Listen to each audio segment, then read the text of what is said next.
প্ৰায় মানে এই ধান খেতি চিজনত 3 মাহমান হ'ল প্ৰায় গোটেই অঞ্চলটো ঘূৰি আছে। মই আনকে দেখিছোঁ, লগ পাইছোঁ যদি মানে অনিষ্ট কৰা কালি একেবাৰে একদম ধান খেতি মানে অনিষ্ট কৰি থোৱা জেগাত মই পাই গ'লোহি। মোৰ ফটোৰ ভিডিঅ' মই কৰি থৈছোঁ মানে এটা বিচাৰোঁ আমি চৰকাৰ প্ৰশাসনক দাবী জনাইছোঁ যে এবাৰ অতি সোনকালে মইতো মানে কিবা ব্যৱস্থা কৰি পিনে বেলেগ এখন বন বিভাগত মানে নি পিনি বনাঞ্চলত এৰি দিব পাৰে মানে, তাকে আমি বিচাৰোঁ মানে। বিপদজনক এতিয়া মানুহ বহুতে গৰু চৰাই থাকে, গৰু চোৱাত যদি মানুহ থাকে, এতিয়া যদি মহটো ঘপকৈ যদি ওলাই দিয়েহি মানুহ মানুহটো খেদি আহে মহটো দেখিলে। প্ৰায়তো মহটো কালি মই আহোঁতেও মোক চাই টাঙি মেলি চাইছে মানে, ঘপকৈ যদি যুঁজি থাকে বা কিবা কৰি দুটা থাকে মানুহ যদি ওলাই দিয়ে ঘপকৈ মানুহটো পাবলৈ সুবিধা নহ'ব। সেই অতি সোনকালে বনাইছোঁ যে প্ৰশাসনক বা বন বিভাগক মহটো অতি সোনকালে ৰেস্কিউ কৰি পিনি এখন মানে বনাঞ্চলত এৰি দিয়া যেন। প্ৰায় প্ৰত্যেক দিন আহি দিনে ৰাতি বুলি নহয়, দিনতো সি খাব ধৰিছে পুৰা মানে।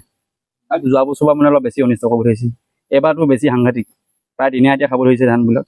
এনে এটা আমি আহ্বান জনাওঁ যে বন বিভাগ আৰু চৰকাৰ প্ৰশাসনক অতি সোনকালে মহটো ৰেস্কিউ কৰি পিনি মানে বেলেগ এখন বনাঞ্চলত এৰি দিয়া যায়। আজি এমাহমান ধৰি আমাৰ জেওৰা হাঁহে আৰু নখ খেতি যিটো শালি খেতি বহুত নষ্ট কৰিছে। এই আপোনালোকে দেখিলে নহয়, এতিয়া কালিৰ দিনতে খাই আছে ইমান ধুনীয়া শালি ধান তলি, মানুহ বহুত কষ্ট কৰিছেতো ইয়াত।